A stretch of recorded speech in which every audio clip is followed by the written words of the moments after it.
finoana olona tsy jiosy, tsy olona mpanarady an Jesosy, tsy olona mahalala an Jesosy be makaizy, fa olona nandre ny amin' Jesosy. Mahavariana eto dia Jesosy sy ny fahaizany miaraka amin'ny tsirairay avy araka ny dingana ara-pinoana misy ny olona. Ianao zany rehefa miaraka amin'ny Jesosy tsy voatery tonga dia finoana raitra no anananao. Ny 10:10 ny Baiboly dia miteny eto hoe ary nonare zany Jesosy dia gaga ka niteny tamin'izay nanaraka azy hoe lazaiko aminareo marina dia marina tokoa fa tsy mbola nahita finoana lehibe toy izany na dia tamin'ny Israely azy. Zany no milaza fa tsy mbola nisy nanome finoana lehibe toy an'ity kapiteny Romana ity na teo amin'ny zanak'Israely azy. Kanefa nahavariana ny fiaretan'i Jesosy niaraka tamin'ireo izay nanarady azy niaritra ny tsy finoan'ireo ho an'ny sasany. Sy le hoe dingana misy azy ara-pinoana amin'izay mety moyenne na kely na salatsalany. Matoa Jesosy eto miteny hoe nen'le rangahy ty goavana indrindra hatramin'izay ny olona mifanena tamiko ny finoana. Io rangahy io nefa tsy hoe niaraka tamin'i Jesosy, fa olona nandreny amin'i Jesosy dia nitondra ka anankiray tamin'i Jesosy dia tsy iza fa lay zazalahy tao tokantrano izay malemy paralysisy. Zavatra anankiray mialohan'ny fotoana sy ny afatra rehetra eto androany dia miangavy ianao aza tao sakana tsy androsoanao izay mety ho fatra misy ianao ara-pinoana, fa Jesosy tia ianao. Tiako fantatsika fa fohy ny fotoana eto ambonin'ny tany aza kinina amin'izay mety hoe fieverana na dingana ara-pinoana misy ianao no sakana tsy hahatonga anao hijoro androso miaraka amin'i Jesosy. Tena misy ny elo misy ny paradisa. Ary Jesosy efa eny an-dalam-piverenana izy amin'izao fotoana izao.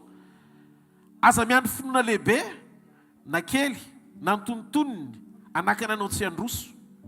Fa oka kosa ny fonao hisokatra bebe kokoa alala ny asa robidin'ilay Andriamanitra izay niantso ny tarika anao alalany tenany tamin'ny alalan'ny fanambarany Baiboly izay misokatra sy mivelatra eny am-pelantananao manambara ny fahatsarany mombanao sy ny fiainana mandrakizay izay nomaniny ianao amin'ny alalan'ny zanany malalany dia Jesosy. Matoa Jesosy nilaza fa tsy mbola nahita finoana lehibe tahaka ny an'ity kapiteny Romana ity dia izay no midika fa izay nanaradia azy rehetra tsy tanteraka teo amin'io karazam-pinoana nananan'io kapiteny Romana io mazava ho azy. Ary raha vakitsika ny 10:10 teo dia hitantsika hozy Jesosy hoe na tamin'ny Israely aza, fa manino Jesosy miteny hoe na tamin'ny Israely aza, nametraka fampitahany Jesosy ny amin'ny fahasamihafan'ny finoana le kapiteny Romana sy ny finoana tao amin'ny Israely. Fanontaniana mipetraka dia izao, Jesosy ve zany mitady an'io finoana io teo amin'ny olona? Raha toa Jesosy nilaza amin'ny 10:10 nampitany karazam-pinoana izay nijoroan'ilay kapiteny Romana tamin'ny finoany hafa izay nanaradia azy. Sahala amin'ny hoe efa ela zany Jesosy nandeha nitety vohatra fa tsy nahita an'io finoana io. Fa teo amin'ity kapiteny Romana ity Jesosy voasendra n'ilay finoana dia nanomboka nanahitra an' Jesosy ny fomba fisehon'ilay finoana tao amin'ilay kapiteny Romana, ka nahatonga n'io kapiteny Romana io nahazo fankasitrahana teo anatrehan'ireo olona izay mpanarady azy. Teto anefa tsy jiosy raha namana, tsy jiosy zany ilay nanan'ilay karazam-ponina hafakely nitadiavan'i Jesosy, fa Romana izay nisokajiana ho isan'ny jentilisa sy hafa firenena. Le olona nolazain'i Jesosy fa naneho finoana lehibe tsy jiosy fa jentilisa. Zany hoe olona tsotra nandre ny amin'i Jesosy, nalala fotsiny tamin'ny zavatra reniny sofiny izay nampitahin'ny olona fa zany Jesosy zany, teo ohatr'izao ny zavatra momba azy, zao ny zavatra ny tanterahany, zao ny zavatra hainy atao. Reto olona rehetrarehetra miaraka amin'i Jesosy reto dia efa misy mpanaradia azy isan'andro. Ary tsoriko amintsika fa atao ry Petera, atao daholo ireo mpianatra rehetrarehetra izay niaraka tamin'i Jesosy, apôstôliny. Fa teto sainy hoe ho an'ilay kapiteny Romana dia nanjary occasion ionany amin'i Jesosy le problème ny ainany tao an-tokantranony amin'ilay zanany malemy paralysisy. Tonga izy hitady an'i Jesosy ho mpanafaka sy ho mpanasitrana ny aretin'ilay ankizilahy izay tao an-tranony. Izany hoe nanelanelana marary izy fa tsy ny tenany akory ny narary. Ny safidy le kapiteny ao am Jesosy ary le kapiteny mialohan'ny onany tamin'i Jesosy dia efa nanao anakapo ary nanana ny vonona tao aminy. Fa zao tsy mila makany an-tranoko akory Jesosy. Fa raha nonona teny anankiray izy dia ho sitrana ny ankizilahiko. Hozy Jesosy, hozy izy le kapiteny. Fohy loatra ny fotoana. Lavitra ny tranonay. Reraka Jesosy raha ndeha tongotra lavitra nefa mbola be dia be ny tokony ho aleny sy programa tokony ho hatreny. Fozy izy le kapiteny Romanina. Misy fahatakarana ananako mametraka ny lanjan'ny tenin'Andriamanitra ho ambony lavitra noho ny fanatrehan'Andriamanitra. Jesosy ny teny ho any an-tranonao azy ao tonga hanasitrana azy. Fozy izy le kapiteny Romanina. Non, tsy mila makany an-tranoko ianao. Manona teny anankiray fotsiny eto dia ho sitrana ny ankizilahiko any an-trano. Hozy izy le kapiteny Romanina tamin'i Jesosy. Mitenena teny tokana ihany dia ho sitrana ny ankizilahiko. Inona ny zavatra mipetraka eto sy lesona azontsika tsoahana. Le kapiteny nametraka ny finoany tamin'izay lazain'i Jesosy, tamin'izay teny lazain'i Jesosy, ho mihoatra lavitra noho ny fanatrehan'i Jesosy tonga ho tokantranony. Le kapiteny nanome lanjany teny ho toy ny tenan'i Jesosy manatrika an'ilay marary. Ary tiako fantatsika fa nahatongavan'i Jesosy nofo dia ameriny eo amin'ny teny lay fahefa-pamoronana manam-pahefana amin'ny zavatra rehetra izay natolotra Andriamanitra ny Adama fony izy mbola tsy niodina. Ary rehefa very ny fanapahany Adama satria nanaiky ny Satana izy dia tonga nofo le teny lavina. Le teny lavina tonga nofo atao hoe Jesosy io. Tonga hamonjy ny olona ho afaka amin'ny fahotana sy amerina ny fahefan'ny teny amin'ny alalan'ny pirofo-panehoana fa ilay teny rehefa tonga nofo ka nikapohana dia nandony vidy ny fahotana mba amerina eo amin'ny fiainan'ny olona izay mety maty le herim-pananganana, herim-pijoroana, herim-pahefana afaka mitondra n'ilay teny ho tonga fahefan'Andriamanitra hita maso koa eo amin'izay situation rehetra trehan'ny olona manana an' Jesosy sy nandray an' Jesosy. Dia eto izany ny eo am-pon'Andriamanitra. Izay izany ny tanjona nahatongavan'i Jesosy amerina eo amin'ilay fiainan'ny teny tsy hita maso ho tonga teny fiainana. Satria hozy Jesosy ny teny izay lazaiko aminareo dia fanahy sy fiainana. Za hozy Jesosy dia tsy eo aminareo mandrakariva fa ny tenin'Andriamanitra eo amintsika mandrakariva. Dia le kapiteny Romanina tamin'i Jesosy hoe mitenena teny tokana fa izay teny tokana lazainao dia fantatra fa manan-danja any amin'izay toerana andefasanao azy. Le kapiteny Romanina nanome lanjany teny ho toy ny tenan'ny tompo manatrika an'ilay marary. Ary tamin'io fotoana io Jesosy efa te hiaino sy hahita an'ilay finoana ohatr' izany. Fa zao nahavariana fa mpanaradia azy tsisy nanana an'ilay izy. Le kapiteny Romanina koa nilany teny izay nahatery azy tao am-pony arak'izay ninony mba ho ren'i Jesosy ny fandresen-dahany vao nakasitraka azy Andriamanitra. Hoy Jesosy namaly hoe nateo amin'ny Israely azy mbola tsy nahita finoana lehibe ohatr' izany aho. Ny fanontaniana mipetraka dia zao ho antsika tsara avy izay atao anatin'ity efitranotra ny bokin'olona Analakely ity. Hatraiza ny finoantsika an' Jesosy amin'izao? Ny fiankinantsika aminy. Hatraiza ny valeur na tombam-bidy na considération ametranao an' Jesosy eo amin'ny fiainanao.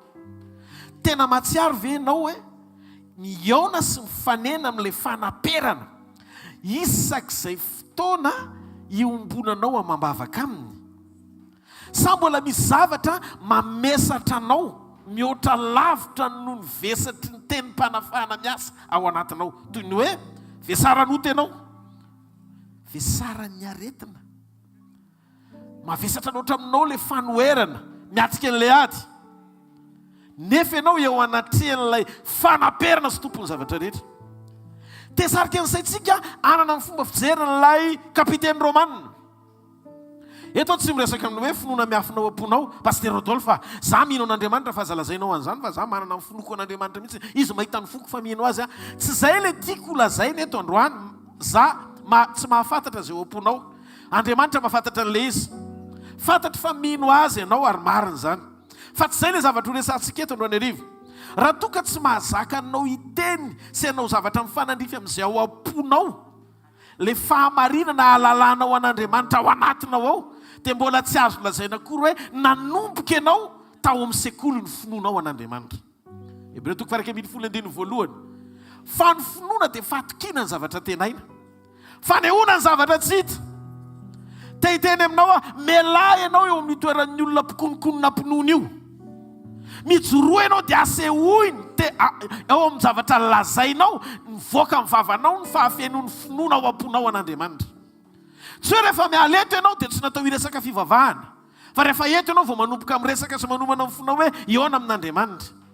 Ny fanehoana finoana dia tsy eo amin'ny toeran'ny assemblée, fa eny ivelan'ilay toerana ahafahanao mandray an'ilay teny eo anivon'ilay fivoriam-bavaka ohatr'izao.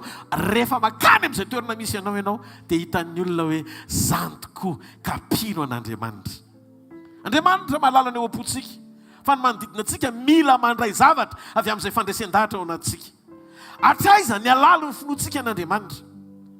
Misy fotoana ihany koa Andriamanitra te handre ny fandresen-dahatra ety ivelany amin'ny zavatra lazainao. Midika fa ny zavatra lazainao dia manambara sy milaza ny fahaveloman'ilay finoana ao am-ponao. Sainao ilay kapiteny Romanina niteny an'izany izy teo mason'ny olona rehetra nanaraka an'i Jesosy hoe misy avo tokony hametrahanareo an'io Jesosy zay rahanareo io, maintsy andreo olona mpanaraka an'i Jesosy eo amin'ny toerana avo noho izay ahalalanareo azy. Io toerana io dia midika fa mihoatra noho ny fahefana voafetra eo amin'ilay présanseny ara-nofo miaraka aminareo isan'andro. Izy hita maso azonareo tsingona, mihoatra lavitra noho izany ny considération tokony hametrahanareo an'io Jesosy io. Ary za mino fa hoy ilay kapiteny manam-pahefana hifeny zavatra rehetra amin'ny alalan'ny herin'ny teniny io Jesosy io. Jereo anie rehefa nananatra an'i Jesosy ilay kapiteny Romanina dia nahatonga révélation, le fanambarana tao amin'ilay kapiteny Romanina. Miaraka amin'i Jesosy rehetra tsisy nanam-pahatakarana hoe hiteny Jesosy dia à distance dia hitranga ilay vanasitranana. Le kapiteny Romanina nanana le révélation. Fa manina le kapiteny Romanina nanana le révélation satria nahalala le kapiteny Romanina ny herin'ny fahefana sy fanapahana. Maramila izy. Za ozy izy manana lehibe dia za koa manana olona fehezina. Za ozy izy rehefa miteny eo amin'izay mbany fahefako dia manaiky anay izy. Ary tsy maintsy manao izay zavatra saiko atao. Satria zay ny herin'ny fahefana sy mamanam-boninahitra azy. Dia ozy izy le kapiteny Romanina raha ny fahalalako an'izany Jesosy zany dia zao nesorony Jesosy, révélation momba an'i Jesosy le izy. Nanana révélation momba an'i Jesosy le kapiteny Romanina. Ny fahalalako an'i Jesosy ozy izy tsy hoe eo amin'ilay dingana raha-panapahana ohatry ny ananako amin'ny subordonnéako, fa izy dia manam-pahefana amin'ny voary rehetra. Anao ne tsy eritreritra révélation nananan'ilay kapiteny Romanina, nefa ny mission an'i Jesosy tsy ho an'ny gentilisy Romanina fa ho an'ny zanak'ondry very amin'ny zanak'Israely. Dia ntaona antsika izay ne vokatry ny fisiny le fahatakarana sy le révélation dia misy zavatra nitranga tao anatin'i Jesosy. Inona zavatra nitranga tao anatin'i Jesosy? Lasa nihitatra niala teo amin'ilay valan'ny fanompony Jesosy zay nanondrahana azy, fa lasa nahatonga azy ilaza sy ampanantena fa mihoatra lavitra noho ny Israely ny mission nanondrahan'Andriamanitra azy ho eto amin'izao tontolo izao. Tsy maharety eka ao an'Andriamanitra. Ahoana ny fisehon'ilay izy? Jereo le révélation. Ozy Jesosy za ozy tsy an'Israely ihany tsony amin'izay manomboka izao, fa ho an'izay mino niza niza. Matio 2:10. Anoho nare zany Jesosy dia gaga ka niteny tamin'izay nanaraka azy hoe lazaiko aminareo marina dia marina tokoa fa tsy mbola nahita finoana lehibe toy izany na dia tamin'ny Israely azy. Ny 9:20. Ary lazaiko aminareo fa maro ny avy any antsinanana, voavoarainy Jesosy io, maro ny avy any antsinanana sy ny andrefana no tonga ka hiara hipetraka hinana amin'ny Abrahama sy Isaka ary Jakoba any amin'ny fanjakana lanitra. Lasa teo le révélation dia tonga rehefa nisy olona anankiray nanana fanambarana manokana amin'ny fahatakarana hoe iza moa Jesosy. Enoy rehefa tena maro toerana tsara ny doctrine, ny fampianarana manondro an Jesosy ka marina le fanambarana dia afaka mampiasa n'le révélation nampahitany fanahy masina anao Andriamanitra hitatra hatrany amin'ny famonjena eran'ny vaza tany manerana an'izao tontolo izao. Ozy Jesosy tsy nijanona tsony teo amin'ny zanak'ondry very ny zanak'Israely izy fa nitariny hatrany andrefana ka hatrany hitsinanana tsy marety eka ao an'Andriamanitra. Teto tsisy hidirana amin'ny fiaviana tsony hoe avy aiza izy romanina ve sady jiosy. Androany koa tsisy hidirana hoe izy ianao. Tsy ilaina hoe ohatry ny ahoana moa le kapiteny romanina sy ny gradiny. Ny momba zany tsy nilaina tsony. Ny fanehoany io rangahy io finoana sy considération na fanomezan-danja ao anaty fahatakarana ny amin'i Jesosy dia zao namaritra ny zavatra lazainy ny fanandrify amin'ny zavatra andrasan'i Jesosy. Hitanareo? Misy zavatra andrasan'i Jesosy ao anaty communion, révélation ao anatina fandresendahatra tahaka ty kapiteny romana ity mba ahafahan'Andriamanitra manivaka mitondranao any amina karazana réveil na fifoazam-panahy izy fiatraikany amin'ny lafy valonosy manerana an'izao tontolo izao sy maneran-tany mihitsy raha ilainy zany tsy mahareteka ao n'Andriamanitra. Eny olona fiseho an'ilay izy tsy mbola niteny Jesosy hoe hatrany andrefana ka hatrany antsinanana dia hiara hipetraka amin'ny Abrahama sy Isaka sy Jakoba hiara-hinana amin'ny zareo any amin'ny fanjakana lanitra. Tsy tonga dia izay nitenen'i Jesosy raha tsy nandre izy le vaovao avy amin'ilay kapiteny romanina. Vohitan'ilay finoana mivelariny amin'izay ilay izy. Zany hoe ianao ve afaka hanana karazam-pinoana mametraka an'ilay considération, le fanomezan-danja an'Andriamanitra ho ambony lavitra noho ny fanoherana rehetra misy eo amin'ny fiainanao, noho ny fanoherana rehetra misy eo amin'ny fiainanao. Anananao ve izay fahatakarana ao anatinao ao? Anananao ve ilay fahatakarana raha tonga eto ianao fa ninninona fanoherana fitososona mitambatra misy eo amin'ny fiainanao dia tsy ampahafiriny amin'ny hery sy ny fahefan'ilay Jesosy izay ho atononao eto androany hariva ny anovan'izany amin'ny teny raim-bava-monja tsy marety eka ao an'Andriamanitra. Betsaka amin'ireo mifampitakosina amin'ny Jesosy sy manaraka azy manam-pandriana mba hakanesany Jesosy any an-tranony. Vao afa-po izy ahita ny asan'Andriamanitra. Kapiteny romanina tsy nanaraka an' Jesosy tsy nihaino nitoroteniny isan'andro fa sendra nandreny aminy ny tonga dia nanana révélation nametraka an' Jesosy eo amin'ilay toerana maha izy azy dia ozy Jesosy mbola tsy nahita finoana ohatr'izany ana tamin'ny Israely azy. Le izy tsy miankina amin'ny abetsahany teny renao fa ny fiatraikany teny manova ao anatinao. Rehefa zaka ny tenin'Andriamanitra ianao anova ny sainao ametraka fisokafana amarina tsara ny toerana misy an' Jesosy avy amin'ny fahalalana tsara an'Andriamanitra ao anatinao dia zao ny zavatra mitranga mampihena fisasarana ny fiakarany fahatakarana. Ahoana fiseho an'ilay izy? Ohatr'izao fiseho an'ilay izy. Jesosy tsy mila nandeha tongotra nakany an-tranony nanampy an' Jesosy le finoana. Jesosy niteny andeontsika hoany vonina izy ny akany. Fa vao nilatsaka le révélation tsy nietsika teo amin'le toerany Jesosy fa le teniny nakany. Ny masony Israely dia hiantehitra amin'ny fahefan'i Jesosy hita ny masony. Sainan'ilay kapiteny romanina nametraka ny fahefan'i Jesosy tsy teo amin'ny fahitany azy fa teo amin'ny teny izay nilazaina. Natsika hitsetry ozy izy le kapiteny romanina na le kapiteny koa azy mbola maika hiasa satria fohy ny fotoana. Ditanareo fisasarana anankiroa ny ray ny ravina tao anatina filatsana révélation sy fahatakarana anankiray.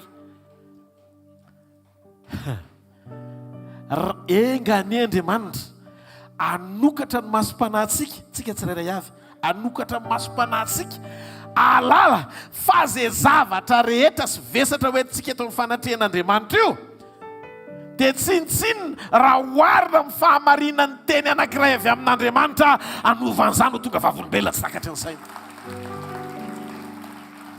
Hitanareo a rehefa tsofina rano ianao hoe mety io e fa aza matahotra dia izy ianao hoe raha mety izy dia izay zany.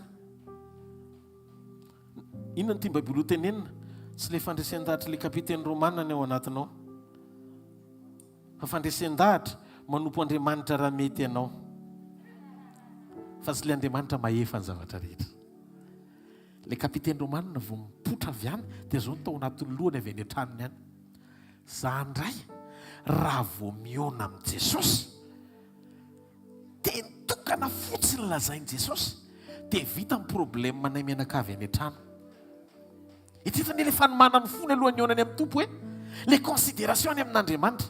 Tsy hoe vonona izy eny izay fampianarana be dia be lazain'i Jesosy eo, fa zao fotsiny fantany Jesosy tena hafa mihitsy, considération tena tonga dia mametraka hoe izy ny Kristy, zany hoe nametraka an'Andriamanitra teo amin'ny fiandrianany sy naneho maizy azy le révélation. Tsisy fahadisoana zany le révélation le kapitaine Romana taitra Jesosy, tena mitodika izy. Mbola tsy nahita finoana ohatr'izany nateo amin'ny Israely azy, tonga dia zay mivaly tenin'i Jesosy, mbola tsy nahita ohatr'izany mihitsy ahako. Andao tsika eritreretra olona atao anaty baiboly, karazan'olona atao anaty baiboly. Raha manompo an'Andriamanitra isika, malala ho apotsika fa mety Andriamanitra, dia laza ianao hoe mety ny zavatra rehetra. Fantatra hoe le vehivavy Sonemita maty ny zanany, tadiditsika angama le vehivavy Sonemita izay nantona ny Elisa sy Gehazy. Tsy tao an-trano Elisa, maty le zaza, dia le reny ny azakazaka hitaingina boriky andeha nantona ny Elisa, hitantara amin'ny Elisa ny fahavoazana misy ny angano, fa vao nanontany Elisa hoe tsara ihany ve nareo? Mety ihany ve nareo? Mety ozy izy le raha matoa. Zany hoe tsy mifanandrify tamin'ile zavatra nitranga ny valiteny raha matoa, tokotoko dia nitomany izy hoe tsisy ninona mety mihitsy. Fa izy hoe mety ka, mety izay. Nefa le zavatra tsy mety. Dia ny zavatra nitranga nety arak'izay nilazainy tokoa ny fiafaran'ilay tantara, satria tsy nanimba le tsy fetezany hita maso, le fomba nilazana le zavatra tia ny hitranga rehefa nanontany azy ny mpanompon'Andriamanitra. Mpanjaka faharoa toko faefatra 5:20 no milaza an'izany ny baiboly. Iverina kely tsika eo amin'ny Matthieu 9:7. Nanazava le kapitaine Romana ny amin'ny lanjam-baiko sy ny fanapahana hoe tsy maintsy eken'izay feheziny. Avy eo le kapitaine nametraka an'i Jesosy indray ho manapahifana sy mpanapaka amin'ny aretina sy ny fampahoriana amin'ny alalan'ny herin'ny teniny. Nampitodika an'i Jesosy eo amin'ny 5:40. Lazaiko aminareo fa maro ny avy any Antsinana hoy Jesosy, ny avy any andrefana no tonga hipetraka hiara-mihinana amin'ny Abrahama sy Isaka ary Jakoba any amin'ny fanjakana lanitra. Mba azonao veriko ave fa ilay finoana nananan'ity kapitaine Romana ity nanjary tonga an'i Jesosy nanivaka sy nanokatra famonjena ho an'ny maro avy any Antsinana sy avy any andrefana. Satria hita an'i Jesosy fa ny fitaran'ny famonjena dia tsy vita eo amin'ny Israely izay domelina, satria mieritreritra an'i Jesosy olona karazana ray aminy, jiosy mitovy aminy. Fa le kapitaine Romana tonga dia nanaisotra an'izay fa napetra an'i Jesosy eo amin'ilay toerana mahandriamanitra azy. Nanjary nitondra fisokafana ho an'izay lavitra ilay finoana ahatonga azy reny ho ao amin'i Jesosy Kristy koa.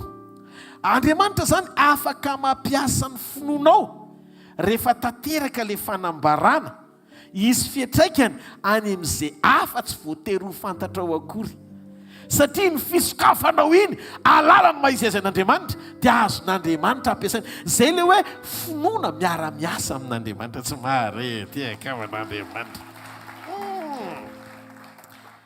Nanjary nitondra fisokafana ho an'ny lavitra le izy, satria manondro an'i Kristy eo amin'ny toerana maizy azy. Nanjary nisokatra Jesosy nihitatra hatrany Antsinana sy hatrany andrefana vokatra ny finoana ity kapitaine Romana ity. Ary teto ny nahitako ny lanjan'ny fisokafana ho lalana amin'izay ny hafa ihany koa. Sainy fa ny fatakaran'ilay kapitaine Romana no nitondra fisarana ho azy. Ary ny fatakaran' iny natonga azy tao am-pony hoe tsy mila makany Jesosy zavatra faran'izay tsotro io raha eo amin'ny fahefany sy heriny ny anovanan' izany. Tsy mampisasatra an' Jesosy ilay izy andeha lavitra, ny tsy mampisasatra azy koa hitondra Jesosy any an-tranony. Dikan'izay voavady daholo tao anatin'ilay fatakarana sy ilay fanambarana le problème ampisasarana be dia be tokony mbola andihanana izy mianaka sy tokony ataona izy mianaka. Dia jereo tsara ny ao Matthieu 9:5-7. Rehefa naneho ny finoana tamin'i Jesosy le kapitaine Romana dia lasa nanampy an'i Jesosy le finoana tsy sahirana fa hiteny fotsiny dia vita ny zavatra rehetra. Zany hoe miverina eo amin'ilay toeram-panapahana amin'ny mahateny fiainana azy ny révélation an'ity kapiteny Romana ity. tsika ny manam-pahasambarany manana ny teny ho fiainantsika. Aza manam-pandriana loatra hoe ahita Jesosy hidina metratarana aminao vao tena andray fanasitranana ianao. Fa mbadika le teny voasedra efa nikapohana tonga nofo ary tonga teny mpanasitranana dia afaka isitraka ianao nandroany ariva aza. Tsika ijery Matthieu 5:10 vetivety. Vehivavy hafa indray ty hafa firenena daholo ireo fandray lesontsika avy amin'ity vehivavy kananita ity. Matthieu 5:12-20 ovakiko vetivety. Dia niala teo Jesosy ka nakany amin'ny faritanin'ny Tiro Sidona. Ary indro nisy vehivavy kananita anankiray mivoaka avy tamin'izany tany izany ka niantsona nanao hoe mamindrafo amiko tompoko zanaky Davido, ny zanako vavy ampahorian'ny demoni loatra. Fa izy tsy namaly teny azy dia nanantona ny mpianana ka nangataka taminy nanao hoe roa izy fa miantso mafy atao ritsika ato. Ary Jesosy namaly ka nanao hoe tsy ny rahanao afa-tsy amin'ny ondro very amin'ny taranak'Israely. Fa nanantona ihany raha vehivavy dia nikoaka teo anatreny ka nanao hoe tompoko ao vonjeo aho. Fa izy namaly ka nanao hoe tsy mety raha maka mofonjaza ka manipy azy ho an'ny ambokely. Fa hoy raha vehivavy marina izany tompoko. Fa na dia ny ambokely aza mba mihinana izay sombotsombony latsaka avy amin'ny latabatry ny tompony ihany. Dia namaly Jesosy ka nanao taminy hoe raha vehivavy lehibe ny finoanao tonga avy aminao arak'izay irinao dia sitrana ny zazavavy tamin'izay ora izay. Eno tsara iresaka amin'izay tsika le toe-po mifanaraka amin'le fanambarana atonga n'le révélation na le zavatra tenen'Andriamanitra tena ho tafiditra lalina ianao androany dia azoko antoko amin'izay fa ravy ty fivoriany ity mitondra n'io finoana io ianao sy toe-po io mody any atokantranonao dia ho tsapanao amin'izay hoe wow izay le zavatra tian'Andriamanitra iainako. Zao le izy le vehivavy tsy manohatra oatra antsika ny tenin'Andriamanitra na dia tsy mahafinaritra ny sofiny aza ny zavatra reny. Ary eto tsy dia volona nanao azy hoe alika fa Jesosy. Maro ny olona milaza fa tsy mahatonga ny fiainany tsy mety satria fahadisoan'Andriamanitra hono mahatonga ny fiainany tsy mety. Nendre tsika masasa milaza fa efa nafon'Andriamanitra mihitsy rehefa tsy mivaly elaela le zavatra iritsika iny. Hoy le vehivavy tamin'i Jesosy amin'ny 7:20. Fa ora vehivavy marina zany lazainao zany tompoko. Fa na dia ny ambokely aza mba mihinana azy sombotsombony latsaka avy amin'ny latabatry ny tompony ihany. Inona ny tian'le vehivavy ho tenenina? Taitra Jesosy vao nandrefa ny ekelyle vehivavy ho fahamarinana zay ny considéreny Jesosy sy ny fomba ny everan'i Jesosy an'le vehivavy. Ozy izy zay filazanao eto androany dia ho ekeko satria ianao mahalala mihoatra no fahafantarako ny tenako. Matoa ianao miteny hoe ambokely tsy mendrika andray fanasitranana dia tena marina zany. Tsy niteny izy hoe nidrikina fa izy ny ataonao ambo satria olona izy. Fa izy nanaiky an'izay fomba nilazan'Andriamanitra azy sy ny fomba nahitan'Andriamanitra azy hoe ambo izy dia izy hoe marina zany tompoko. Dia rehefa nanaiky izy mitodika amin'izay Jesosy ary toa nanaiky izy.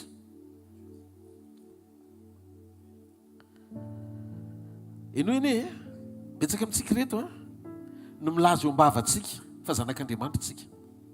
Zanak'Andriamanitra tsy natao raraka confession ray taonina fa ny ataonao alika. Ny fomba fiainanao alika.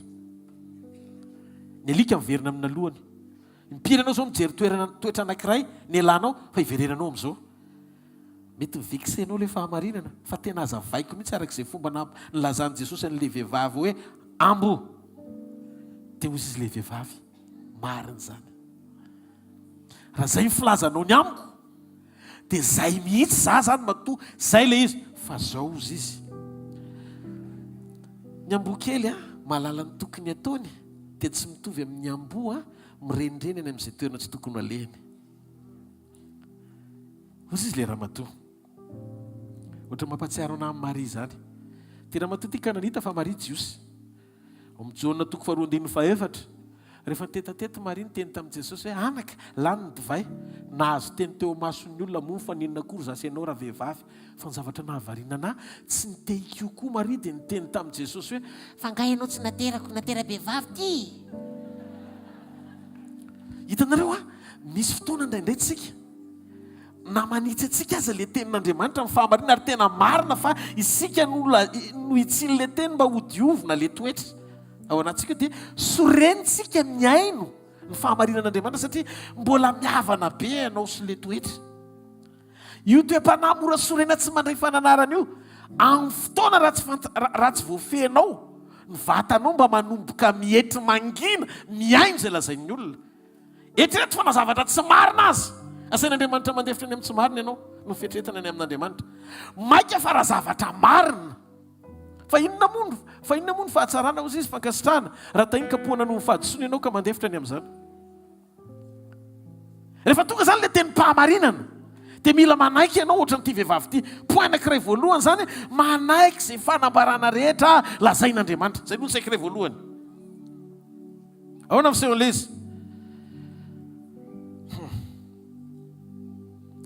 Ianao mety milaza hoe ka normal neka Jesosy aniena hita Maria tao foana koa ny fiainany dia efa hita ny fahagagana tonga ny fomba hoana moa ny atesitesitra azy amin'ny zanak'Andriamanitra. Non. Rehefa mandray an'i Jesosy ho toy ny natera Maria izay mahatonga azy zatra manantona an'i Jesosy landray ny divay te hibaiko. Dia hozy Jesosy nga fa nino zasy ianao nefa fantatr' Jesosy hoe nifantatry Maria hoe niteraka an'i Jesosy izy. Tsisy hidirantsika sy ianao ny amin'izay. Totriny hoe raha jerena izany dia ohatrany hoe olona tsy mahalala fomba tsy manoresy reny ny fijery an'i Jesosy. Fa Jesosy tia metraka fa ny asan'Andriamanitra tsisy hidiran'ny Maria. Mety hiteny ianao hoe normal izany kanefa ny ianao ary zavatra kely tsy misy dikany akory. Efa tsy maintsy mamaly foana ianao. Tsy maintsy milalalala kely satria tsy miaina mivokatry ny fanahy fa mbola eo amin'ny nofo ihany ianao. Mbola eo amin'ny nofo ihany. Verenantsika kely eo amin'ny Mateo 10:7-20. Fa hoy raha vehivavy marina izany tompo fa na dia ny ambo kely aza mba mihinana izay sombotsombony latsaka avy amin'ny latabatry ny tompony ihany. Hoy ilay vehivavy hoe ny alika mahalala fa tsy maintsy misy sombo mofo latsaka eo ambanin'ny latabatry ny tompony. Te hitendra vehivavy hoe tsy ilay latabatra ny olana amiko ny hoe hipetraka eo na tsy fa ilay mofo mihitsy ny tadiaviko. Ny mofo ane tsy miodika azo mitovy amin'ilay latabatra dia tsy azo hohanina fa ny any tsy ilay hipetraka eo ambony latabatra ny tanjoko fa ilay hihinana an'ilay mofo mihitsy ara-pisisihana mba ahazahoako amarana n'ilay anohanako. Jesosy ny teny ilay fanasana tadiavinao mofo anjanako. Noho izany tsy mety raha ho an'ny amboa kely any ivelany ohatranao nihinana mofonjaza. Tonga dia tonga sainy le raha matoa ny anahy le mofo mihitsy le mofonjaza mihitsy le ho any zanakao mihitsy za tsy manakana fa eo ambony latabatra izy fa za mahamboa kely isisika eo ambany latabatra hihinana an'le mofo izay latsaka eo.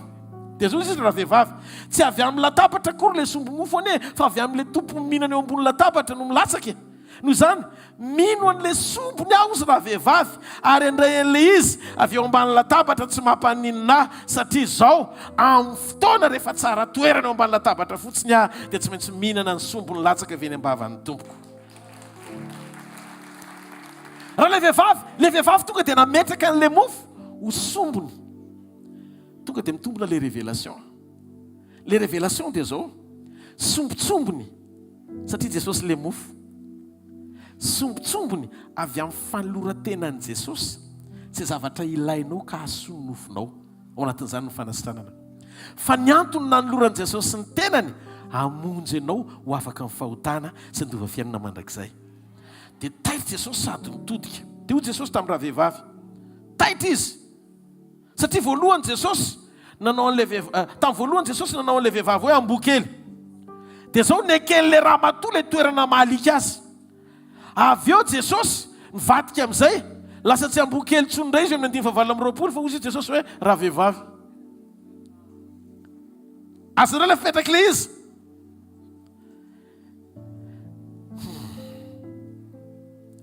Avy eo Jesosy hoe tena maty Jesosy mitao raha vehivavy lehibe ny fonao tonga avy aminao rak'izay irinao dia sitrana niaraka tamin'izay le zany hoe le mofo tsy avelan'i Jesosy ho latsaka ho an'ny amboa fa noho le révélation mponona tao amin'ilay vehivavy nametraka an'i Jesosy ho sorosany fanasitranana sy marina ny fanambarana nesoron' Jesosy izy tsy hoambo fa naverin' Jesosy izy ho zanaka eo amin'ny latabatra. Enoy, le Jesosy ny teny hoe ambo ihany no nilaza hoe raha vehivavy.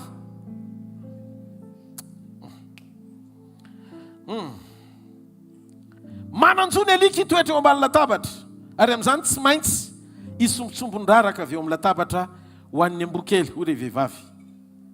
Inona ny fanambarana?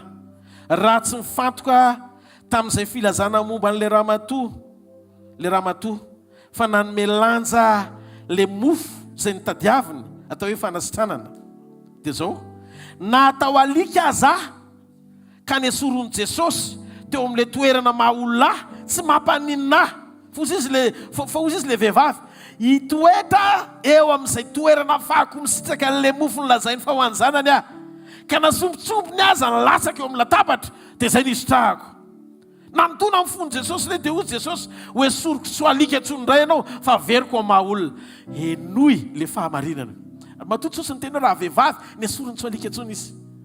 Ary androany hariva koa te hiteny aminao raha tianao Andriamanitra anaisotra anao tsy ho alika antsony, tsy hainao anatin'le fiainam-pahalotoana, fiainam-paharatsiana, fiverenan-dalana lava, fitoerana ao anatin'ny ota, toetra tsy mety afaka mihitsiny.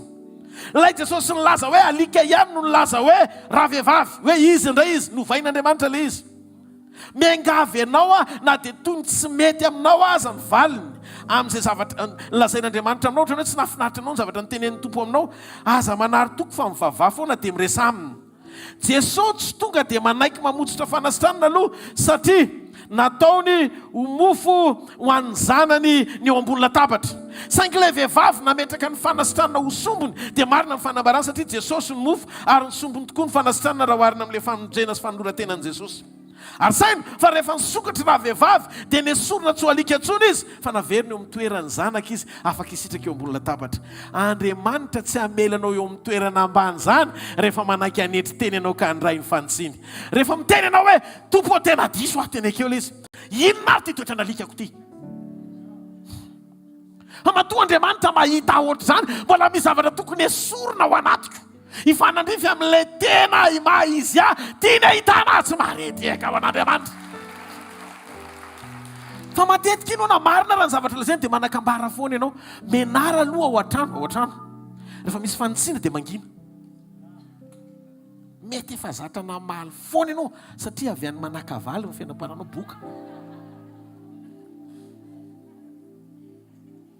Fa menara aloha manao exercice na fanginana. Mety manafotoana le izy, mangina aloha. Jereo masony akaikinao mianatra mangina aloha. Marina aloha fa le teny eto manitsitsy be ozy izy taty teto. Ho isaky ny tonga dia za foana. Mba fantatrareo fa isaky ny avy mandray révélation vatoko mahita an'izany monomononerany trano mihinana an'le izy ho analo. Za koa tefen'le teny fa tsy anahy io, miara voatefetontsika mandrapatongatsika any an-danitra tsy mahareteka ao an'Andriamanitra. Halleloja. Raha manaiky ianao hoe tsinitsinina ohatran'ilay vehivavy, nanaiky izy tsinitsinina, dia tiako milaza aminao fa Andriamanitra dia manomana zavatra goavana ho an'izay manetry tena eo amin'ny latabatra. Rehefa velona ao aminao ny finoana, dia ny latabatry ny finoana no manovanao ilay tsinitsinina ho tonga zavatra tena faran'izay sarobidy rehefa omenao lanja ny Tompo no ny maha izy azy anao. Le maha izy azy an'ilay ramatoa mihitsy no tonga dia mifafan'i Jesosy, tsy olona ianao fa alika. Le maha izy azy. Marina zany ozy izy le ramatoa. Fa zao, ekeko le mahalika fa tsy avelako fefahitako ianao. Amin'ny mahazanak'Andriamanitra anao sy noho ny finoko anao dia afaka hiova ny zavatra rehetra ozy le ramatoa. Ary za andro any hariva mahita hanovanao amin'ny fomba miavaka koa Andriamanitra. Izay zavatra tsy metimety rehetra eo ataon'Andriamanitra ho tonga tsara amin'izay. Satria fantatro fa ny finoanao dia mametraka tsara ny lanja ny fahamarinana momba an'i Jesosy ho ambony lavitra noho ny zavatra rehetra izay ilainao. Tsy te volona anao andra vehivavy hoe alika fa Jesosy, kanefa ozy izy Jesosy. Ramatoa, raha vehivavy, lehibe ny finoanao. Tongava aminao arak'izay irinao dia sitrana ny miaraka tamin'izay ilay zanany vavy tamin'izay ory izay dia inoy amin'izay Le raha matonany eo tamin'i Jesosy tompo ny fahamarinan'ny finoana azy tamin'izay tsy nahalalany hafa manodidina azy. Zany na tonga le mpianatra ny teny hoe mandanany fa tsy natao anareo niny zanak'Israely koa zarany ary hoe ao andry zareo olombelona manko ty teny ohatr'izay. Anay io, anay mela mangina fa mitapatapa orinanay eo. Dia le raha matony sisika foana. Fantatry le vehivavy Jesosy fa zanaky Davida, izy Kananita. Jesosy Kristy zanaky Davida mamindrafo amiko. Tsy mitovy aminy zany Jesosy. Amin'ny 9:20 lehibe ozy izy Jesosy ny fononao, tonga avy aminao arak'izay irinao sy arak'izay tianao. Tsy niteny Jesosy hoe arak'izay tiako, satria tsy avy amin'ny Jesosy na sitrapony Jesosy ny nasitrana an'ilay zanany vavy io matony laviny hatramin'ny voalohany. Fa noho fisisian'ilay ramatoa sy le fahatakarana avy amin'ilay ramatoa dia lasa nisokatra le fanasitranana ho an'ilay ramatoa izay tsy tokony handray an'izany satria Kananita. Mahatonga ny zavatra rehetra tsy mety eo amin'ny fiainanao satria ianao mandatsy isisika eo amin'ny latabatry ny finoana. Fa natony ny alika azy izay misisika hiditra eo amin'ny latabatry ny finoana dia novaina ho tonga zanak'Andriamanitra tahaka ty ramatoa Kananita ty dia te hiteny aminao tsy maninona fo le vehivavy hoe eny alika fa ny sombo-mofo tsy maintsy azoko. Io le tenin'Andriamanitra. Fantatry fa eo Andriamanitra ary tsy afaka ny anilika zany izy ary tsy afaka anao tsinitsinina finoana zany Andriamanitra. Raha tsy amin'ny finoana tsy misy nainana azo atao azahoana sitraka aminy. Fa izay mivavaka amin'Andriamanitra dia tsy maintsy mino fa misy izy ary mpamaly soa izay mazoto mitady azy. Dia hoy Jesosy tonga avy aminao arak'izay ilainao izay irinao.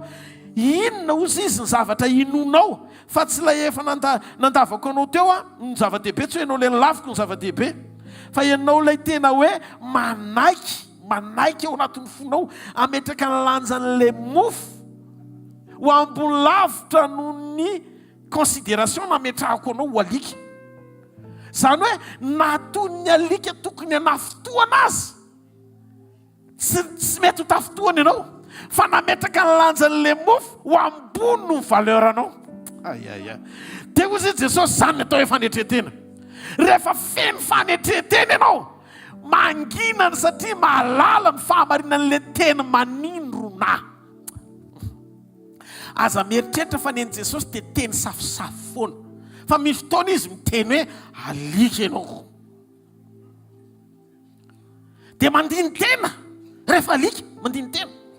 Fa tsy hoe manao fiainana alika fa mody miafina fa zanak'Andriamanitra.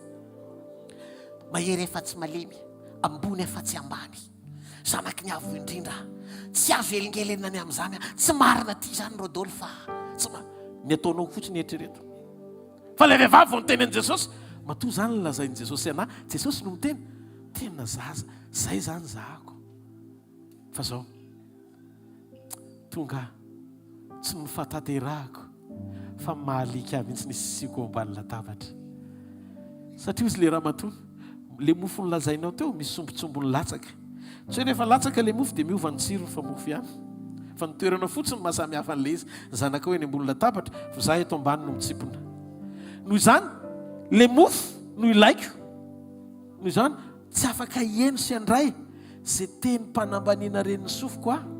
Fa matoa Andriamanitra miteny an'izany, tena zay tokoa zany zahay. Dia nidina izy, nanetry tena teo ambany latabatra.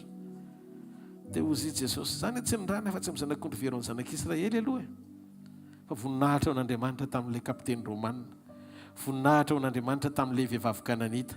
Fa vitandry zareo namoaka an'i Jesosy tao anaty confinement. Déconfiné totalement Jesosy. Lasa nanana fomba fijery hafa izy mihoatra noho izay nanondrahana azy. Tafiditra nandrombaka ny gentilisa, nahazo izay anjara tsy tokony ho azy, vokatry ny fanetretena sy finoana ny latabatra Jesosy. Tsy mahareteka ao an'Andriamanitra. Halleluja! Lasa nametraka an Jesosy izy teo amin'ny toerana ambony amin'Andriamanitra azy. Dia adino ny Jesosy ny zanak'Israely fa tafatodika tany.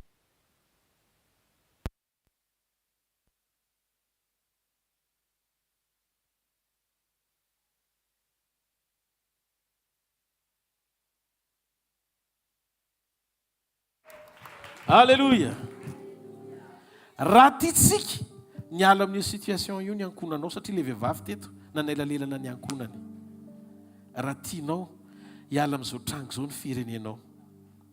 Raha tianao hiala amin'izay tontolo paratsiana ny manodidina anao, dia tereo amin'ny fahatakarana Jesosy hiditra sy hamantatra ny fisian'ny ankonanao amin'izay etaeta hoentinao eo anatrehany. Mety mbola atetsy mino an'Andriamanitra amin'ny manodidina anao, mbola mety miainao anatina occultisme sy fanompotsampy, metse amin'ny finoan'ny alika amin'ny sisika mba hahafan'Andriamanitra manova zavatra ao anatin'ny fahatereny mpitondrana mambavaka anovany zava-misy rehetra ho tonga tsara lavitra. Ny olana tsika matetika mihevitena ho zavatra tsy amin'ny fanetretena. Ny olana tsika tsy mba manaiky hijery antsika eo amin'ilay tena endrika ahitan'Andriamanitra antsika, mba miala kely eo amin'ilay endrika nomezanao noty ny tenanao, meteza hidina hijery ny fomba fijerin'Andriamanitra ny aminao. Mandrakandroany ve ianao mbola miavinavina be foana? Izay teny tongotra tsy tianao raisina izany tsy marina aminao, nefa efa mihitatra be ao anatina fahazarana mety tsy hampozina ao akory fa manondromolotra anao daholo ny olona hoe iny ndraiky alakizitina fa miala any, iny ndray raha filamina tezidava. Tandritandrina mihitsy ny olona sao dia nafotoana anao. Ny hafa nefa efa mihezany fotsiny izany. Zay ataonao eo dia ny hafa mitsikitsiky fotsiny. Mandeha jolie fiainany satria nahoana manana lanitra tanjona izy, fa tsy géré zavatra ty ambony tany izay mandalo. Amboatra ny toe-pony izy ao anaty fahadiovana, ho lalam-piakarany anakaiky an'i Jesosy bebe kokoa, tsy maharety ka ho an'Andriamanitra. Halleluja! Halleluja! Tsika rehefa nateraky indray tsy hoe manjary fanahy velona mandehandeha eto ambony tany, na mbola misy natiorany Adama ao anatinao ara-nofo. Zay no mahatonga eto amin'ny tendanao misy atao hoe pomme d'Adam. Satria le paoma tsy latsaka anatin'ny kibonao fa miantona eo mba ho fahatserovana hoe tsy azo atelina eo. Tsy marety. Halleluja! Noho izany mila fantatsika tsara fa tsy ny zavatra rehetra no atelitsika ny anatintsika any. Raha misy zavatra manafotonana fa fahoany aingana tonga dia ampidiro ny tenin'Andriamanitra, za tsy maintsy mamela heloka. Raha misy zavatra mitady ho latsaka ny amponao andoto ny fonao esory aingana, za tsy maintsy mahita an'Andriamanitra. Tsy marety karangao an'Andriamanitra. Zany ny fiainana. Zany no pirofo velona ahatonga antsika hiaina ny fahatsara'Andriamanitra. Zay no mahatonga antsika nanomezan'Andriamanitra ny tena no tena fihinana. Izy ny tena fihinana. Jereo tsara ny toetry ny fonao hoe aiza no ametrahanao azy. Miverena amin'Andriamanitra ny ianao. Manaiky fahadisoana. Fa rehefa manaiky ianao, way, inona moa zany zao le toetra analika? Dia mandinika. Ohatran'ny hoe sadika be mihaino an'izany. Fa mila misy fotoana tsika mandiny tena. Sady ary sao dia mody endry fotsiny. Fa mbola misy alika tsy maty. Indrindra rehefa tsy ataony sitraponao. Tsy nandalo Getsemane ka ianao. Eo vao tena hita hoe mbola tsy voaomboka itsika. Menareo ataovy misy sedra kely ny anao manodidina anao ny anao kely. Misy manao karaktera kely fotsiny. Dia hita hoe zany lehibe. Ary ianao kay mbola zasy. Aza mieritreritra ny lehibe na firy-taona azy. Na fotsy volo azy. Ka tsy mihaino anaty fandefena sy fanetretena. Fa 0 point anao any an-danitra. 0. Fa ny olona héros ho ampiasain'Andriamanitra. Dia izay madio apo. Afaka itsikitsikina tenenany ratsy azy. Hozy izy ranabavy teto, mavity hivavaka nao amin'izay mitsangako fahavalony azy. Satria manana tanjona ambony kokoa sy mihoatra no ty tany ty. Tsy maintsy hiona amin'i Jesosy. Tsy maintsy hiona amin'i Jesosy. Amboariko ny zavatra rehetra, ny comportement, ny fitondrantenako, fijoroko, ny fisainako, ny toe-boko, ny toe-panahiko, ny famindrako. Natsika izany tsikireo azy. Dia misy manao an'izany, mila mijoro ao anatin'izany. Raha ianao tovovavy, fantatrao fa vadin'olona. Na tovolahy ianao dia fantatrao fa vadin'olona. Mety mafinaritra anazy ianao, na mafinaritra anazy. Dia misy mikôtikôty ianao, satria tovovavy. Nefa ianao nafantatra an'izany teny izany tonga eto. Misy mitsitsitra eny an-dalana eny mipipi maso. Dia tonga dia teneny hoe itsenan'i Jesosy. Halleluja. tsenan Jesosy. Amen. Mananjavatra mihoatra lavitra no zay mety ho fafinaretanao diso toerana. Za manana tanjona anankiray ahita an'Andriamanitra zay mahatezitezitra natony foany. Ny zavatra mana fotoana indraindray mety teny latsaka, mety fihetsika diso, mety zavatra tsy ahoako zany, tsy ahoako zany. Zavatra fantatry dia zao iona amin' Jesosy. Tsy mahareteka ao an'Andriamanitra. Halleloja. Mamela heloka tsara, mijoro tsara ho an'Andriamanitra, manao ny sitrapon'Andriamanitra, mamaky tenin'Andriamanitra, misisika mamantatra ny tena manoloana ny zavatra lazain'Andriamanitra. Mahatonga Jesosy miteny ohatr' izany dia mbola misy fotoana marina aminao zany. Isaky ny tonga zany hoe aroviana ary Jesosy mba hiteny andray. Le tenin'Andriamanitra zaraiko eto, efa izy miteny aminao io. Dia mandana mandiny tena dia avereny le toriteny. Ohatra ny ahoana moa fiditra ilay izy. Rehefa ohatranao zao ka mba tenenina ohatra hoe ary ianao ohatra mananina iny tsy ohatr'izay intsony manomboka androany. Nefa marina le zavatra iteneninanao ary marina. Izy tenenina akaikinao, izy intsony ny tenenao hoe raha zay mananatra anao aza hoe toerinao. Tena mitsotra aminareo pasterako fa indraindray zanako no mampatsiaro anahy. Ny zavatra sasasasany rehefa variana dada tsy mety le ohatran'izao.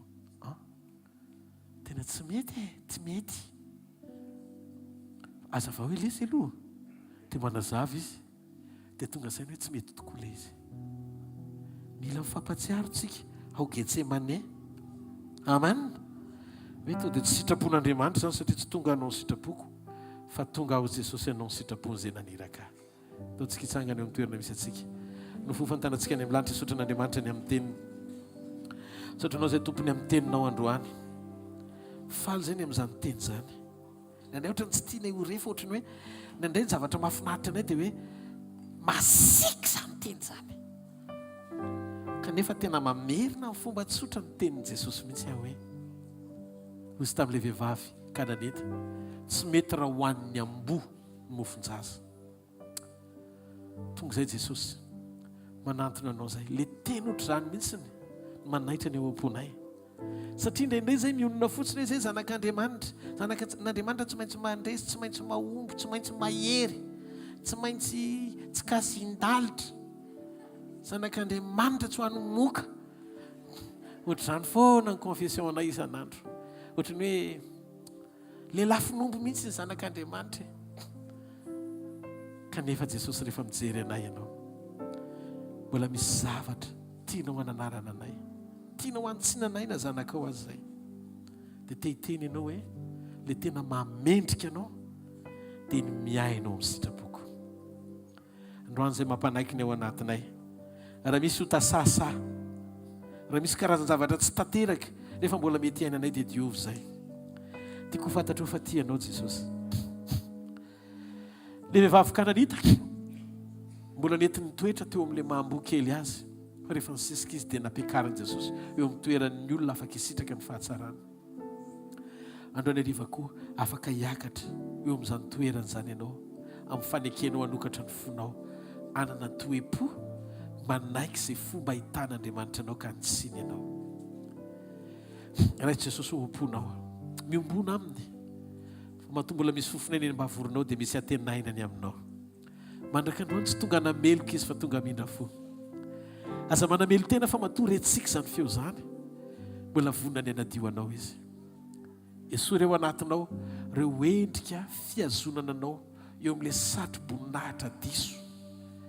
Nandray misy satro-boninahitra eo tampon-dohantsika tsy mety atsipitsika eny tongotra Jesosy mba hahafahany mametraka vaovao eo tampon-dohanao le tena mendrika anao. Aza miziriziry eo mitoetra sy zavatra heverinao fa mahafinaritra nefa manohatra ny sitrapony eo fiainanao. Manenenany amin'izany dia teneno izy. Fantatro faraiko ianao ary tia. Tsy hanilika ianao na zanak'adala aza fa zavatra fantatro dia izao. Raha mitsotra ka tonga eo akaikinao milaza androany fa vonina Jesosy niala amin'ireto toetra reto. Dia tady teo ilay fahazaran-dratsy. Efa nitsin'Andriamanitra anao ilay izy. Mora tafotoana avy ianao rehefa tenenina na marina azy. Sady manao fahadisoana mbola mila tambatambazana ao anaty fahadisoana. mbola le karazan'olona ve anao miandry sosotena be dia ny olona rehetra sahirana mihitsy fa sao dia miova tampika eo ny hevitra ao. Sarotra be mizara fitiavana, tena enonao mihitsy hoe tena mafy be aminao ny ity sy zara fitiavana zany. Manodidina anao jara fitiavan'Andriamanitra. Misy fotoana tena tsapanao indraindray, mora miakatra kely anao rehefa misy zavatra mampisenerva anao dia ny olona rehetra matahotra tao le avy alao aloha izy tokatokana mahita raha aminy eo. Zany rehetrarehetra zany hoe mbola toetra antsika ihany mandrakandroany.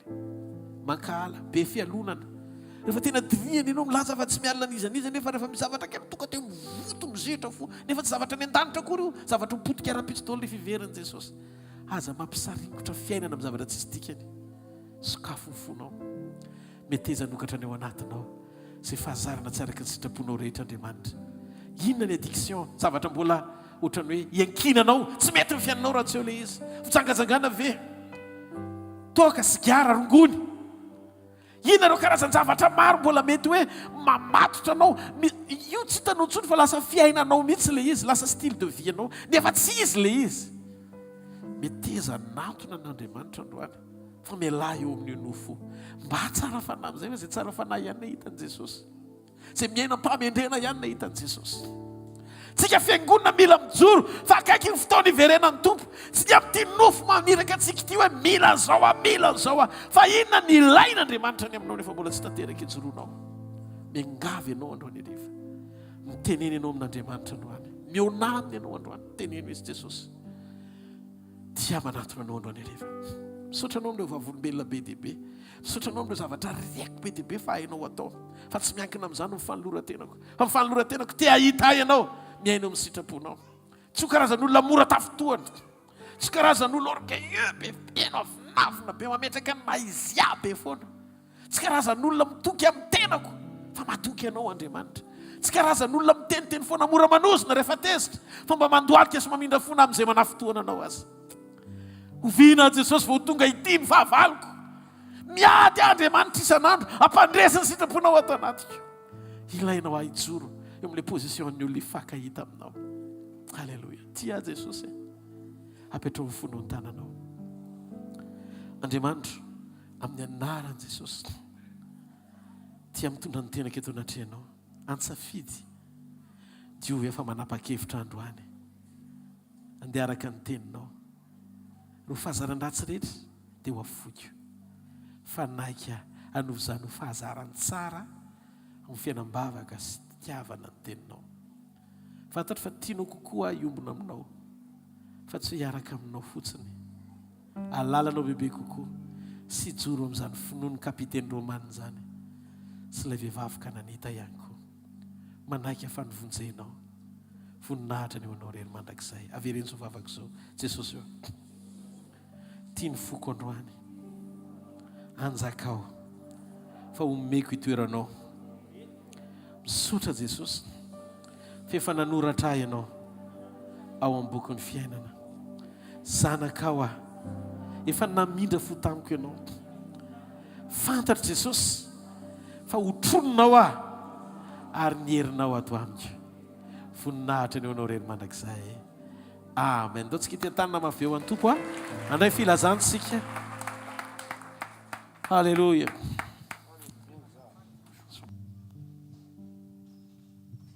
Halleluja. Tay Jesosy tsika rehetra anao mifanatitra ho an'Andriamanitra tsika. Tsarovy ny ambaran'ny tenin'Andriamanitra hoe aoka ny olona rehetra anao araka izay inin'ny fony, tsy amin'ny faneriterena fa ny mpanome amin'ny fifaliana no ankasitrahana na fahafolo-karena na sakrifisy na mifanatitra izay hoentinao an'Andriamanitra dia arotsay ao anatin'iny boaty iny. Hitain'Andriamanitra anao manokana izany. Programantsika amin'ny herinandro ho avy ity dia tahaka an'izao rapitso maraina, tahaka ny fotoana mahazatra ny fotoanan'ny communion rapitso maraina, iray latabatra amin'ny tompontsika eto amin'ity toerana ity amin'ny 7 ka hatramin'ny 10 tsika mirava. Aorinan'ny fotoana rapitso dia ilazana ny sampana rehetra mijanona daholo rapitso. Rehefa tapitra ny fotoana rapitso izany dia mijanona daholo ny sampana ao anatin'ny fandaminana momba ny croisade. Dia akoatra ny sampana ho antsika rehetra, ianao izay mety sampana ianao fa mba mamonjy croisade tahaka an'ireny natao tany rivony mamy reny a dia mijanona daholy na tsy sampanara zany fa rehefa mpandeha croisade a na mbola voaeritseritsy ny andeha dia mijanona raha-pio tsara rehefa tapitra ny fotoana fa misy fandaminana tokony atao a mikasika ny croisade izay lazain'izay ta i jesosy amin'ny herinandro a programmatsika tsisy miova ny programmatsika dia misy fotoana ifandraisantsika amin'Andriamanitra indray amin'ny fanindronana amin'ny teny latsinainy talata larobia anasana antsika ireo fotoana ireo a latsinainy a sekoly fanasitranana talata sekolony latsinainy sekoly famahana olana ny talata sekoly fanasitranana ary ny alarobia sekoly ny fitahina sy ny fanambinana ary ny sekoly tokantrano dia anasana antsika amin'ny fitokantramin'ny valo sasany etsy amin'ny super-u ao amin'ny rihana faharoa anasana antsika ireo fotoana ireo izay miprograma antsika amin'ny herinandro ankoatran'izay a ny zoma antsika miverina eto amin'ity toeranyity ihany a sabotsy koa mbola eto ihany tsika miaraka manome voninahitra an'Andriamanitra eto tahiny jesosy tsika rehetra ankoatran'izay moa tsarovy ireo asa rehetra marobe mbola napetraka ny tompo miandry antsika misy projet maromaro fa mandeha isaorana ny tompo a ho antsika rehetra ny projet ny centre hvkl dia isaorantsika ny tompo ny dingana zay efa vita ary ny dingana manaraka mbola miandry antsika dia isaorantsika ny jesosy raha mbola tsy tonga jesosy a dia hofitaitsika somatsara zany halleloia ankoatran'izay a ny radio raha mety mbola tsy pakato ianao dia manana radio tsika 90.8 fm dia anarahantsika ireo fampahirezana toriteny isan-karazany a raisitsika ao anatin'izany radio zany a dia tahin'Andriamanitra tsika rehetra misaotra an' jesosy a manome voninahitra azy koa amin'izay rehetra famatsiana ataon'Andriamanitra ho an'izany asa rehetra zany satria misy olona kasihan'Andriamanitra foana eto alleloia misy olona kasihan'Andriamanitra foana eto ho amin'ny famatsiana ho an'ireo asa ireo fa dia tahin'Andriamanitra tsika rehetra manasanao hitsangana dia hijiro ny tananao dia hivavaka tsika raha eo misaotra amin'ny anaran'i jesosy misaotra ny amin'ny fafana mijoro mitondra ny fanatitra iray amin'ity androandroany ity misaotra satria anao no nitasy ny nanambona ny tsirairay avy ary miverina izay amin'ny fifaliana tokoa amin'ny voa fafinay ho an'ny fanjakanao misaotra satria afaka mijoro izay mitondra n'izany fanatitra izany ary androany homem-boninahitra ny anaranao dia aoka ho voatany fanatitra amin'ity androandroany ity a mba ho fanatitra tena nkasitrahana tokoa io masonao a ho voninahitra ny anaranao dia ianao koa ny tasy anambona ny mpamafy rehetra ho an'ny fanjakanao ho voninahitra ao a mankasitraka ray amin'ny anaran'i jesosy amen mitehaka mafytsika ao an' jesosy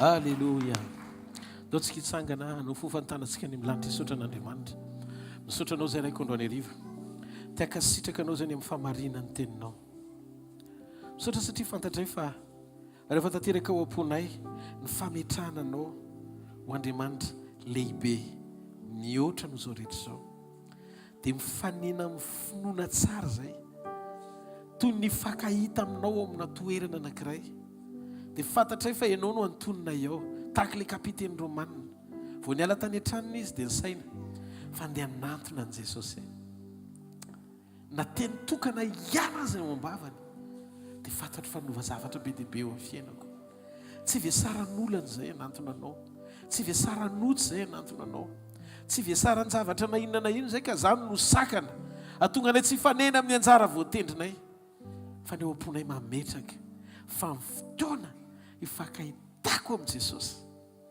maivana afaka dolo vesatra rehetra ko satria izy ny antefany finoko izy ny antefany fifantohako ray manontolo mihoatra lavitra no izay vesatra rehetra lalovaka eo amin'ny fiainana izy dia azoko antoka fa ny fotoana ifanenako aminy na teny tokana ihany aza ny ambavany dia miova ny zavatra rehetra tsaroana ilay fampianarana teto jesosy tahaka ilay vehivavina rano nandritra ny 12 taona isak'izay hoe hoentin'ny aretina izy dia hoentiny ny fanan'ilay aretina makany amin'ny dokotera ritra dolo ny aleny sy ny fananany rehetra mandra-pahatonga saina azy tao an-tranony tonga ny fanan'Andriamanitra ny bitsika taminy satria nanomboka nahalala an' jesosy izy dia lasa tsy izy tsy noentin'ilay aretina intsony izy fa lasa nitondra n'ilay aretina ho any amin'i jesosy amin'izay izy ary rehefa nitondra n'ilay aretina ho any amin'i jesosy izy tsy ilay aretina tsony no nitondra azy fa izy no nitondra n'ilay aretina hoe eo tongotry jesosy kasika indray mandeha fotsiny a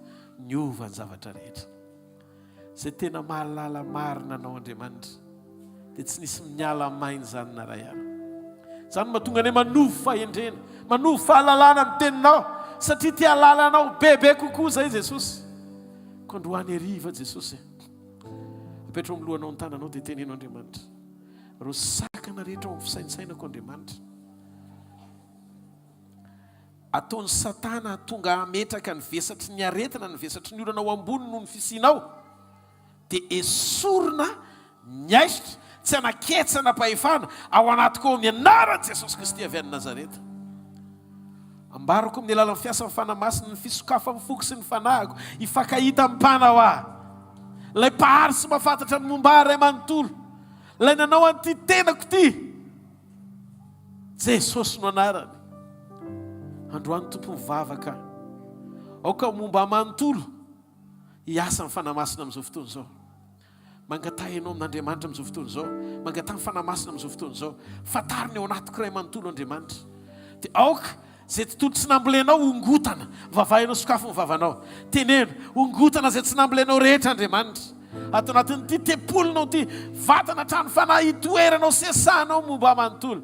Dia aoka zay tsy nambolenao rehetra niaisitra amin'ny anaran'i Jesosy Kristy avy any Nazareta. Tononoko amin'izao fotoana izao fa ho marina aminao zay zavatra tenen'ny vavanao. Ary Andriamanitra namarina an'izany amin'ny porofokasika sy fanasitrananao amin'ny lafim-piainanao ray manontolo. Sitrana ny fanahinao, sitrana ny ainao, sitrana ny vatanao amin'ny anaran'i Jesosy. Tononoko amin'ny anaran'i Jesosy ny fetezany zavatra rehetra. Manona tenin'Andriamanitra anankiray ianao androany teneno ho amin'izay olona tiana hoentina mambavaka. Mangatay ianao mitoerana misy ianao, fa misy zavatra ho ataon'Andriamanitra mamangy anahy fanamasina. Fa iaino Andriamanitra androany ho an'ny olona zay hoentinao mambavaka. Entinao mitondra mambavaka azy, Andriamanitra hikasikany any amin'izay toerana misy anazy koa. Halleluja! Sady afaka hikasiketo Andriamanitra no hikasikany Andriamanitra. Asandratra mivavaka izay amin'ny anaran'i Jesosy. Ray masina amin'ny anaran'i Jesosy mivavaka izay. Tsy Andriamanitra ny akaiky ianao fa Andriamanitra ny lavitra koa. Zay tsy vitany tongotra hoe vitany teninao. Ary nay zany toerana misy zany olona zany androany Andriamanitra dia azoko antoka fa hikasika azy ianao amin'ny anaran'i Jesosy Kristy avy any Nazareta. Mba ho sitrana ny fanahiny, ho sitrana ny ainy, ho sitrana koa momba azy ray manontolo, ho sitrana koa ny fiainany. Raiso ny fanasitrana amin'ny anaran'i Jesosy. Dia ho katsapy ianao fiadanana. Reka manomboka tafatoetra omponao amin'ny fahatsapana fiadanana. Satria Jesosy ambony lavitra noho zavatra lalovanao io, ambony lavitra noho sakana trehanao io, ambony lavitra noho zavatra rehetra zay manahirana anao. Manana antoka aza manamelo tena, fa manana fifaliana sy fiadanana. Tsy miankina amin'ny mafy ny zavatra mitranga ny lehibe amin'ny famindram-po anangana anao. Fa izy rehefa tia dia tia anao hatramin'ny farany. Raiso ny fanasitrana sy fanafananao feno, dia omeo voninahitra amin'ny fisaorana izy. Ho fainy an-danitra ny taninao dia teneno, misaotra Jesosy ny amikasika eo sy ny fanafanao. Mino avy efa niasa sady ianao. Tahaka ilay kapiteny Romanina tsy nisalasala izy. Fa nino ny herin'ny teninao ambony lavitra noho ny sakana sy ny fanoherina rehetra ny lalovany. Voninahitra ny ho anao rery mandrakizay. Amin'ny anaran'i Jesosy Kristy avy any Nazareta. Amen. Raisy ny tsodrano izay tononoko amin'ny anaran'i Jesosy. Hitanareo anie Jehovah ka hiaro anareo. Ampamirapiratra ny tavany aminareo anie Jehovah ka mindrafo aminareo. Anandratra ny tavany aminareo Jehovah ka menareo fiadanana. Amin'ny anaran-dray sy ny zanaka ary ny fanahy masina. Amen. Azadino fotoana antsika rapitso fandraisana ny fanasan'ny tompo. Dia amin'ny fotoana io nizarako amintsika indray ny faniompiombonana miatrika ny latabatra tahaka izay efa nanomboana androany fa amin'ny endriny hafa indray nitenen'Andriamanitra azy. Dia samy tahiny tompontsika indray zareo fahasoavana fa ny fahasoavan'Andriamanitra no matoy izao. Ny fahasoavan'Andriamanitra no matoy izao anareo. Amen.